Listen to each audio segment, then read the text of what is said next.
Hi, welcome back to La Belle Vie. Today's video is a look back at one of the scariest serial killers I've known about in my life, and that is the Gainesville Ripper, Danny Rolling.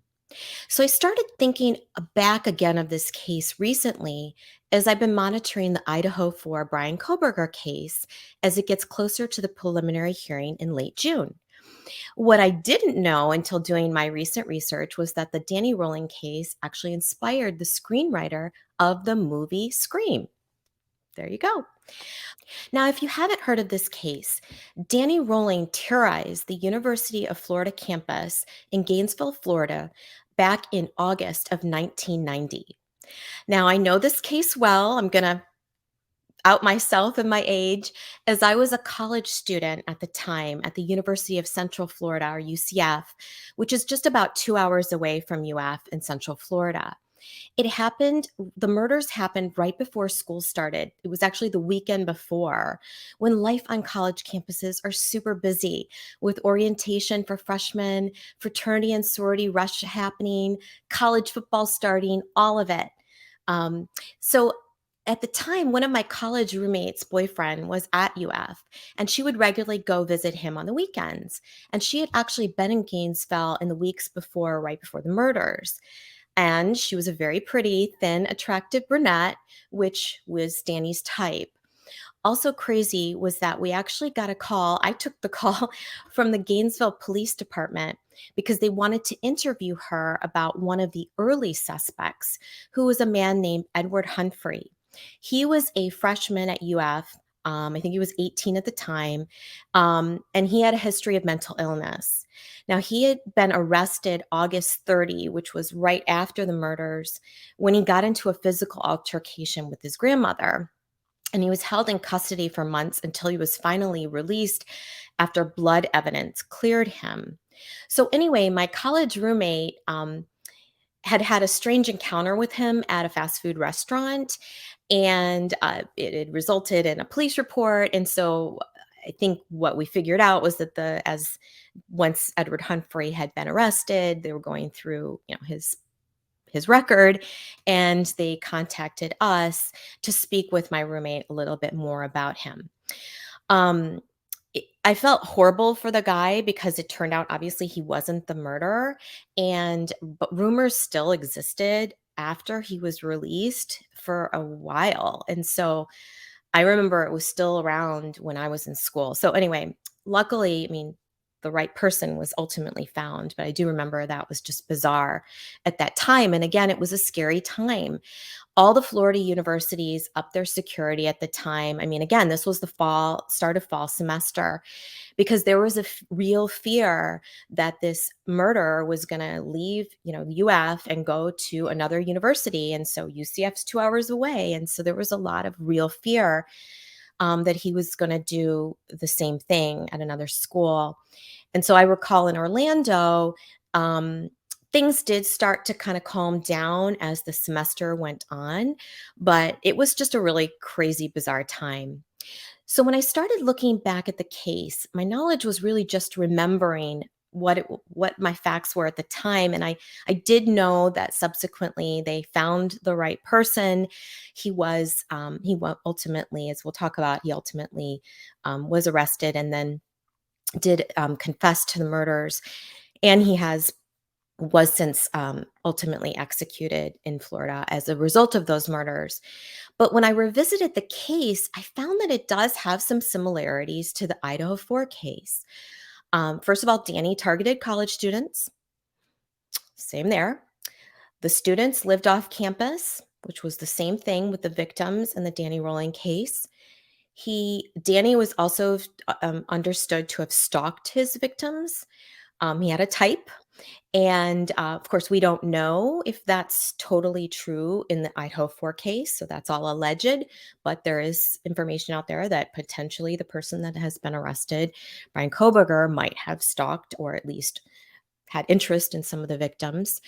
But again, that's speculation. The other thing was Danny Rolling used a K-bar knife to brutally murder his victims. He broke into the victims' houses via a sliding glass door. There was a lot there. I was like, wow, that's kind of crazy. There's a lot of similarities, but that's kind of where the similarities end, at least from the information we have on the Idaho case, which obviously is not a lot because of the gag order. So whereas but one kind of big difference that I think is critical to think about as far as terror of the society was whereas the killer in the Idaho case committed the crime for what we understand to be probably a fairly short period of time, we believe, in that 4 a.m. time period. Whereas Danny Rolling effectuated his killing spree over 3 days. He did so with not a lot of time constraints. There was evidence that showed he was in the victim's apartments for sometimes hours, committing the crimes and doing other disgusting things. And there you go. So, whereas the Idaho case, it seems like from what we know, the alleged the murderer came into their apartment and did the killing spree and left. Um, in the Danny Rolling case, this was over a 3-day period. And again, this was the weekend before fall semester started. So if you can just imagine the fear that was going on in universities, definitely in Florida, and I think even universities around the country. So to take a step back on Danny Rolling, the crime spree, as I stated, started the weekend before fall classes started. The first murders appeared to have happened on the early morning hours of Friday, August 24th. And what happened there was Rolling broke into the apartment of two UF freshmen, Sonia Larson, who was just 18, and Christina Powell, who's only 17. And he murdered Larson first. He stabbed her with the K-bar, and then he SA'd Christina Powell and then stabbed her to death. Then he placed the bodies in disgusting sexual provocative positions, took a shower, and left. And recall, this was in the 1990s. We didn't have cell phones. And in fact, from looking back at the facts of the case, the girls had just moved into their off campus apartment. Oh, sadly, one of the parents was bummed that they didn't get into the dorms. So they were living off campus. They didn't even have their phone connected yet. Because remember, guys, 1990, we had old school phones. And so I mean, just horrible. So it turns out that Christina and Sonia's parents became concerned right away when they didn't hear from them, from the girls. So on Sunday, so they were killed on Friday. So on Sunday, August 26th, Christina's parents, who lived closer to Gainesville, drove to Gainesville to see what was going on. They tried to access the apartment and they couldn't do that. So then they got the apartment manager and one of the maintenance workers to open the apartment. Now, the apartment manager rightly said, hold on, I think we need to get the police involved. So they called the police. A police officer came. They opened the door to the apartment and then just discovered this nightmare. And just horrible. And so, anyway, that was Sunday, was really when the first victims were identified, but the murders happened on Friday. So Rolling's next victim was actually on Saturday, and that was Christina Hoyt, who was just 18. She was a student at a local community college, Santa Fe Community College, and she was also a part-time employee at the Alachua Sheriff's Department. And she worked night shifts. And so when she didn't appear for work, which was completely unusual for her, obviously the sheriff's office went over to see her. But taking a step back, what happened was Danny had broken into her apartment via the sliding glass door on Saturday, August 25th. And apparently she wasn't at home at the time. So he was kind of basically lying in wait for her to come home. So she came back home and he attacked her. He SA'd her. He brutally stabbed her. He then left, and then apparently he was staying in a campsite. Gainesville's kind of in a rural area. There's a lot of woods. So he was staying in a campsite, and apparently he thought he might have left his wallet at the scene. So he went back to her apartment after he'd done all these horrible things to her. And then he decapitated her and put her head on a dresser facing her body. in a very disgusting position. So anyway, when Krista, I'm sorry, I was calling her Christina. When Krista failed to report to work on August 26th, that Sunday, the sheriff's office dispatched officers to her apartment and, of course, discovered the horrific scene. As an aside, there's more details on the injuries. I'm not going to go into them. You could Google them. It's not YouTube friendly, but just it's horrible. And so, anyway, very disturbing. So the next victims were UF students Tracy Paulus, 23, and Manny Taboda. I hope I'm saying that right, who was also 23, and they were murdered on Monday, August 27th. So on Sunday, recall, so the first murders of the two freshmen were on Friday. Then he murdered Krista on Saturday. The parents came Sunday and discovered the bodies, and then later that Sunday, early Monday morning hours, when Krista was supposed to appear to work, is when her body was discovered. So at this point, the police know something is going on. So again, so on Monday, August 27th, just like with Krista, Rolling had broken into the apartment of Tracy and Manny and through the sliding glass door. And he first stabbed and killed Manny first. They think that he was sleeping.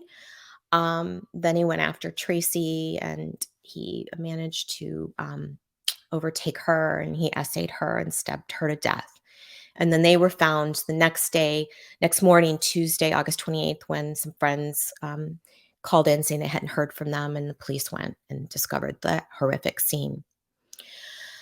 So absolutely horrible. But again, like you can see, there's similarities to the Idaho4 case and the kind of the methods and the murder weapon, etc. But it was spread out over 3 days, and it just basically terrorized this campus. So Danny Rolling was eventually caught in part due to a Crime Stoppers tip from a woman from Shreveport, Louisiana. So this woman had heard about the rumors actually at the time when they happened, because she had been probably vacationing in the Florida Panhandle. And so she said that at the time when she heard about the murders, something had made her think about Danny Rolling. And the backstory on that is that in Shreveport, Louisiana, the previous November in 1989, there had been a murder of a family of 3 people. And there was a comment at that time that Danny Rolling had made to this woman's husband that disturbed him greatly. And basically what Danny said was that he likes to stick knives in people. So she said that she had dismissed the comment at the time because she kind of just didn't want to believe that this guy that they were kind of friends with was potentially capable of a murder, because those 3 victims in Shreveport were also stabbed. And one of the victims, who was a young female, was also her body was provocatively placed and was essayed as well. So there was a similarity there. And she said she just didn't want to kind of think that, but it just kind of kept getting at her. And so eventually, in November of 1990, so the murders happened at the end of August of 1990. So in November of 1990, she wound up picking up the phone and calling Crime Stoppers saying, look, I just can't get this out of my head.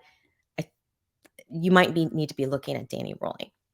And what's interesting is at the same time, the investigators in the Shreveport case had actually, of course, then found out about the Gainesville Ripper and contacted the Gainesville police saying, this MO seems pretty similar. And so the Gainesville PD police had gone to Shreveport to kind of talk with investigators there. And so right at that same time, they were already like, okay, what's going on? We might have a hot one here. So basically, at that time, when they came back from Shreveport, they started looking into Danny Rolling's history. And they found out that he had an outstanding arrest for the shooting of his father from May of 1990 and multiple convictions for armed robbery. So these developments led police to also relook at a bank robbery that had occurred the same day that Krista Hoyt, she was the third female killed that Saturday. It was the same day she was murdered. There was this bank robbery, and it was not far from her home. And during that bank robbery, the teller had slipped a red dye pack into the money bag, and then later that evening, police had noticed kind of a suspicious looking person walking around a wooded area. Now, they didn't wind up catching the person, but they did find a screwdriver, which was ultimately found to have been used to pry open the sliding glass doors, a gun, a bag of money with a stained red dye, and a cassette player and a tape. Now, I'm laughing a little bit here because remember, this is 1990. We had cassette players back then. We had tapes, mixed tapes. But the tape, they didn't listen to it at the time. They just kind of didn't connect the two because remember, the murders were done by a knife. And so they didn't connect the two. But when they went back and revisited this thing, oh, wait a minute, armed robbery. So they went and listened to the tape, and the tape contained songs and talkings of a man that was saying strange things like, "You're a killer, a drifter, gone insane." And then he was apparently a musician. He had some music on there, but he also said his name, Danny Rolling, on the tape. And so that's when they were like, all right. So what really is kind of interesting is that Rolling had actually been in jail this whole time since early September of 1990. So he had been jailed because he had gotten caught in Ocala, Florida, which is not far from Gainesville, probably about 30 minutes away. He was caught with robbery. He was trying to rob a supermarket. And so he was already in jail. And so that was pretty much why we didn't see any more murders because he was in jail. But I also think that's also why that Edward Humphrey, the person that I mentioned that my roommate had an encounter with, that's also why he didn't get out of jail for the longest time either, because I think the police for a while thought he was the guy. So in any event, so eventually in November of 1991, now remember, Danny Merline's been in jail this whole time because of the robbery in Ocala. But in November of 1991, he was finally charged with 5 counts of first-degree murder. Now, before his trial actually took place, he was convicted of the armed robbery charges and he was serving a life sentence. So by the time his trial kicked around for the murders, he was already serving a life term. But while he was in prison for those robbery charges, he confessed the murders to a death row inmate, Bobby Lewis. And Rolling agreed to meet with investigators and confess to the Gainesville murders, but he wanted Lewis to be present as his kind of translator. So basically, this other guy that was on death row, this Bobby Lewis, who Danny Rolling confessed to, they had this interview with police.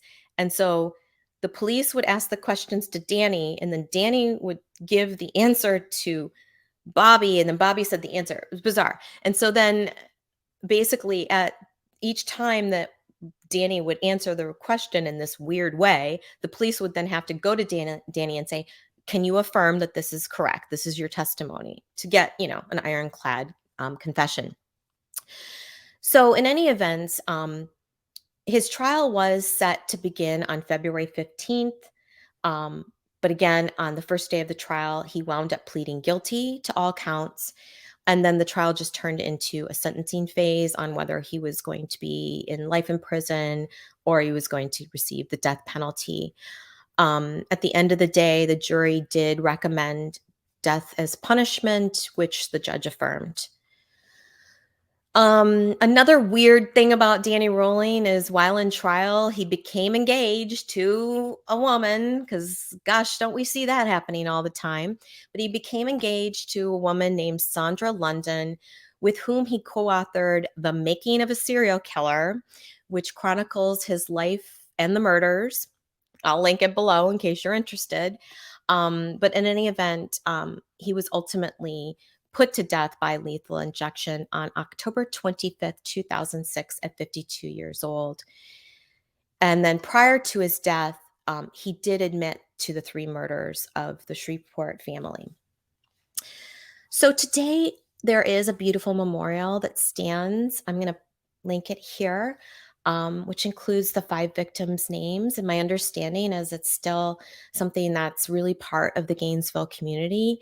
And so, I just thought that was really interesting. And it's a really perfect way to kind of pay tribute to those five college kids that just were starting school for the fall semester. And so as we kind of come forward to the preliminary hearing at the end of June, however that comes out, I just always want to kind of keep the focus on the victims. And you know so I thought that was a really good way of kind of revisiting another case that has some similarities, but also remembering to keep the victims in our memory of both Danny Rolling and the victims of the Idaho 4 and all victims of violence.